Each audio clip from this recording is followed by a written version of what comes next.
Hey ladies and gentlemen, Steven here from Redolessence. Welcome back to another video. Thank you so much for joining me today. So we have the skateboard fragrance today.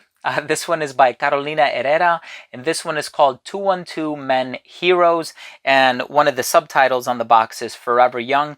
I'm very excited to give you my thoughts on this brand new 2021 release, so make sure to stay tuned.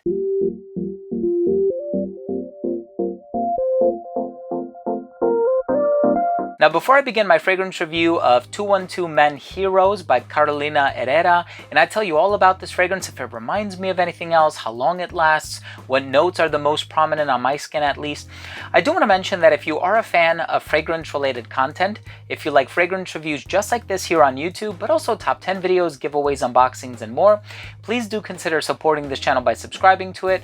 And of course, if you can give this video a thumbs up, it would really mean a lot to me. And so here we have a fragrance that was actually composed by three very accomplished perfumers. We have Carlos Benaim, who did the original Polo Green. We have Juliette Karagezoglou, and we also have Domitil Berthier. So three very accomplished perfumers worked on this brand new fragrance, and it seems like this is catering more towards a younger demographic. For example, on the side of the box here, it says, "We refuse to conform." So it's a very non-conformist fragrance. I'll get to my thoughts on that soon. "We commit to be free. We will never give up. We will never stop dreaming. We will always be forever young. We will always be forever heroes." So I don't know what the concept of being young has to do with being heroes.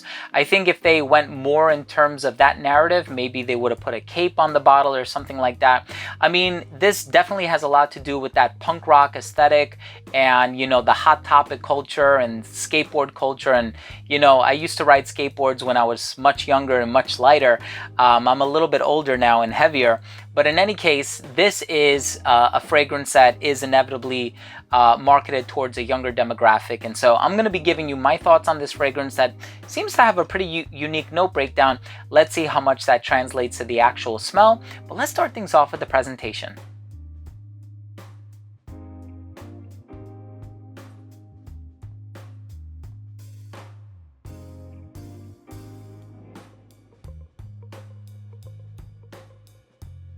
So right in the opening of this fragrance, it actually opens up very fresh and a little bit fruity. So the fruity ingredient that's in here is actually pear. And the pear note is semi-realistic, where, yeah, you spray it on and you're like, oh yeah, that is pear. And pear is used in a few other designer fragrances. There's definitely a fragrance by Jimmy Choo, kind of in like a grenade bottle, a little pink, purplish in hue. And that one I think was composed by Olivier Polge. It's actually a really nice fragrance. The pear note in here is not as strong as the pear note in that fragrance, but you do get a bit of that fruity freshness in the opening. And there's also a weed note in here. Now, I've actually smelled a few other fragrances that have that herbal ingredient in it. Of course, there's Kinski, which was composed by Geza Schoen, if I'm not mistaken. There's also Light My Fire by Kilian Paris, as well as a few others. And I'm not getting it that strong in this fragrance. I know Carolina Herrera has experimented with that note in other fragrances, or maybe one other fragrance, which was, I think, Party Fever, if I'm not mistaken. I've done a review of that fragrance, so I'm going to leave a card to that up here. And of course, there's also Bad Boy, the newest flanker of it. I forget the specific title of that flanker, but I think it might be Eau de Parfum or something like that, or Bad Boy Intense. That fragrance also has a bit of that hemp note, if you will. This one, it's not as strong. It actually comes across a little bit more fresh. So you have the pear, you have the citrus, you have a little bit of a green aspect about it, but the more I smell it, I can't help but be reminded of fragrances like Invictus Aqua, or maybe even the original Wanted by Azzaro. So it kind of gives off that youthful, contemporary, playful, clubbing type of a fragrance, but it definitely takes it in a fresher territory. So in addition to it possibly smelling a little bit like Wanted, I would say even Wanted Tonic, right? Wanted Tonic is that freshy, utilizing that coumarin / tonka bean DNA that you also find in Wanted. And of course, Invictus has a lot of tonka bean in it as well, a lot of coumarin in it. All you need to do is just look on the back of the box where the ingredients are listed. In the case of this, it's actually at the very bottom, and I'm looking for the coumarin. I'm sure it's in here. and maybe I'm not looking high enough because it should be at the top of the box, but there's everything from Citrol, which is going to give it a citrusy vibe, Geraniol, which gives it a little bit of a minty, rosy type of a vibe, very common in geranium. And sure enough, coumarin is all the way at the very top.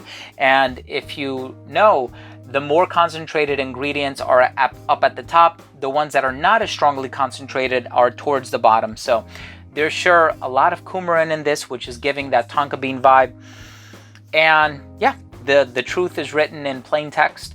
And I actually do like this one. You know, I mean, it's not a love for me, just because I feel like if I'm going for compliments or that designer, contemporary, masculine, freshy kind of a vibe, I'll probably go with Invictus Aqua. Whether we're talking about the 2016 version or the 2018 version, I actually have both. But if you want something that smells kind of in the same vein, something that doesn't do things too differently, and maybe you like the kitsch of the bottle, then, you know, pick this one up. It seems like a lot of fragrances out there are being quite experimental with their bottle presentations. Of course, we have the new Paco Rabanne Phantom, which looks like a robot, not like a phantom. And then we have this one, Heroes, which looks like a skateboard, not like a hero. But, you know, I don't know what's to attribute to the disconnect there. But in any case, I think it's a very pleasant scent.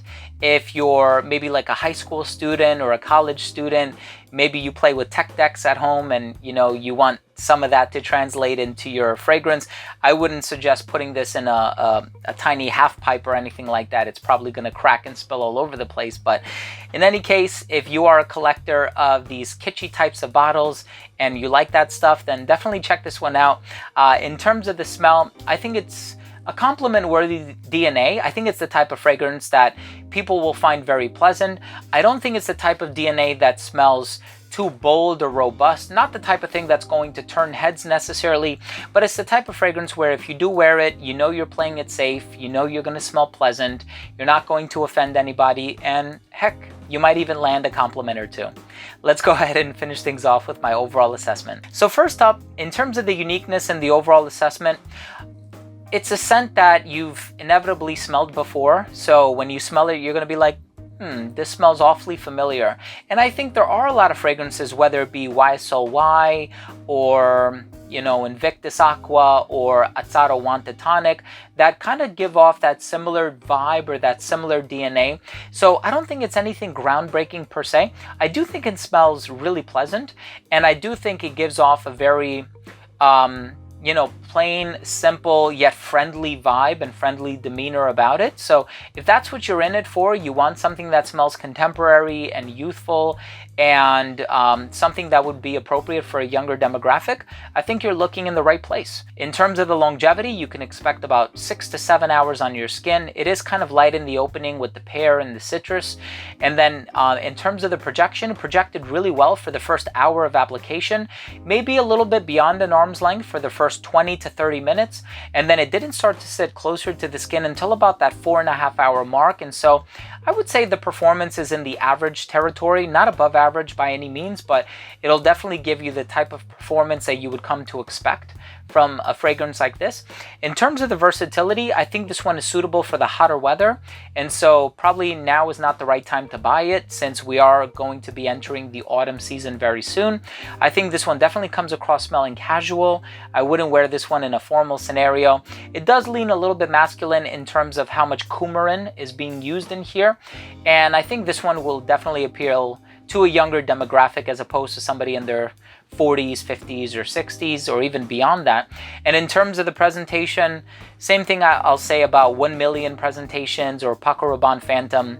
You know, if you're a fan of these types of bottle presentations that are fashioned around, you know, everyday common objects or really quirky things, then you might like it. But if you want something that looks classy and elegant and timeless, I don't think you'll find it here, but it is pretty interesting to make a bottle out of a skateboard. It actually looks a lot like the 1 million presentation. It's just that they added rims and wheels to it. But my final verdict on this fragrance is, if you're in the market for something that smells very safe, something that smells very easy to wear, something that will appeal to a younger demographic, you're a fan of some of the more aquatic coumarin types of fragrances out there, check this fragrance out. It might be to your liking, might be up your alley.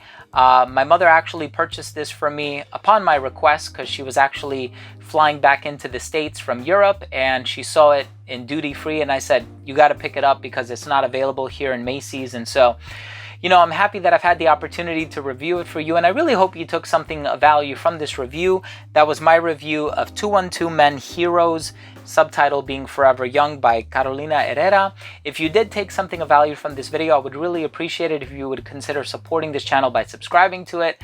Once again, if you can give this video a thumbs up as well for the YouTube algorithm, it would help out tremendously. Thanks again for watching. Love you all. We'll see you soon.